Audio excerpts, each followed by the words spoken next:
Assalamualaikum warahmatullahi wabarakatuh. Alhamdulillahi rabbil alamin. Wassalatu wassalamu ala asyrafil anbiya wal mursalin wa ala alihi wa sahbihi ajma'in. Jadi insya-Allah hari ini kita akan mempelajari tajuk tilawah Al-Quran, kefahaman surah Al-Fil. Baik. Pertama sekali pengenalan surah Al-Fil.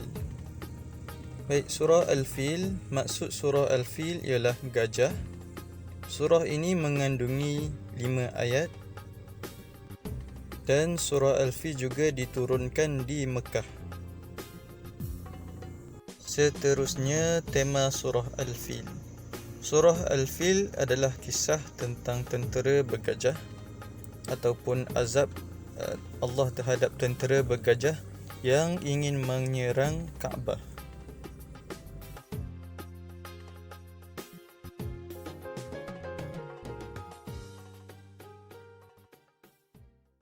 Bismillahirrahmanirrahim. Dengan nama Allah yang Maha Pemurah lagi Maha Penyayang. Alam tara kaifa fa'ala rabbuka bi ashabil fil. Tidakkah kamu mengetahui bagaimana Tuhanmu telah melakukan kepada angkatan tentera bergajah?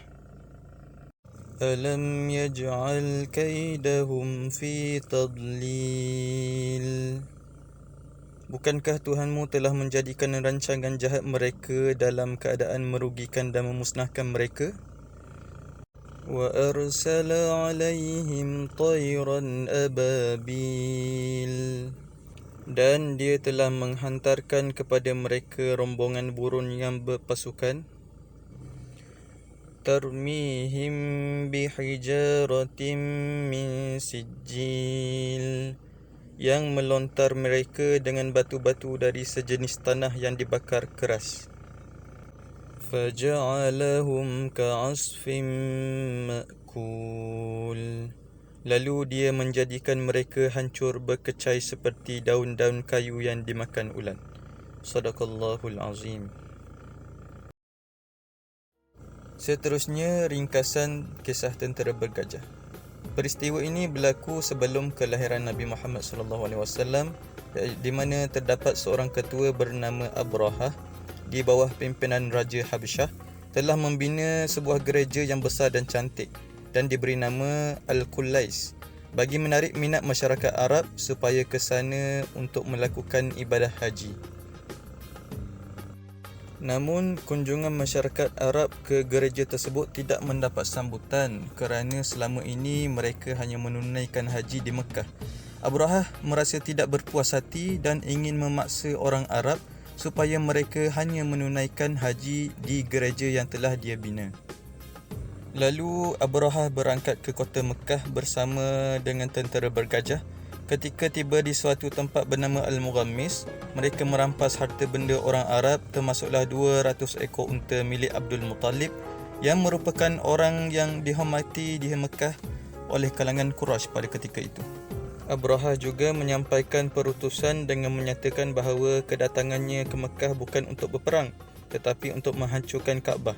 Jika orang Arab tidak melawan, maka mereka akan selamat. Pada ketika itu, orang Arab tidak ada kekuatan untuk melawan tentera Abrahah. Mereka berlindung di sebalik bukit dengan penuh debaran. Namun mereka tetap percaya bahawa Kaabah itu ada penjaganya dan penjaganya pasti akan menjaga Kaabah dari ancaman tentera Abrahah tersebut. Sementara itu, Abdul Muttalib dibawa bertemu dengan Abrahah. Ketika Abrahah melihat Abdul Muttalib, dia terus memuliakan Abdul Muttalib dan bertanya kepada beliau tentang hajatnya.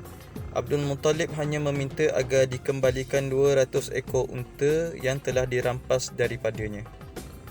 Abrahah merasa terkejut kerana Abdul Muttalib hanya meminta unta yang dirampas tanpa merasa bimbang terhadap Kaabah yang akan dihancurkan oleh mereka. Lalu Abdul Muttalib mengatakan bahawa Kaabah itu ada penjaganya, iaitu Allah. Abrahah tidak mempedulikan kata-kata Abdul Muttalib. Dia mengembalikan unta Abdul Muttalib dan bersiap sedia untuk menghancurkan Kaabah. Lepas daripada itu, Abdul Muttalib dan beberapa orang Quraisy pergi ke Kaabah dan berpegang pada besi penyelak pintu Kaabah sambil berdoa meminta pertolongan kepada Allah daripada ancaman tentera bergajah. Kemudian Allah menghantar beribu-ribu ekor burung. Setiap burung membawa 3 ketul batu kecil di paruh dan kedua kaki.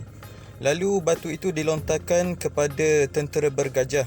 Setiap mereka yang terkena batu tersebut membuatkan kulit mereka menjadi menggelupas, daging mereka menjadi gugur dan akhirnya menyebabkan mereka mati sebagaimana keadaan daun yang dimakan oleh ulat. Dan disebabkan peristiwa itulah tahun tersebut dinamakan sebagai Tahun Gajah. Dan masyarakat Arab menjadi semakin menghormati serta mengagumi orang-orang Quraisy dan mengatakan bahawa orang-orang Quraisy ni adalah golongan yang dikasihi oleh Allah Subhanahu Wa Taala. Kerana apa? Kerana Allah telah menyelamatkan mereka dengan bantuan yang amat luar biasa. Baik, itulah sedikit sebanyak tentang kisah tentera bergajah.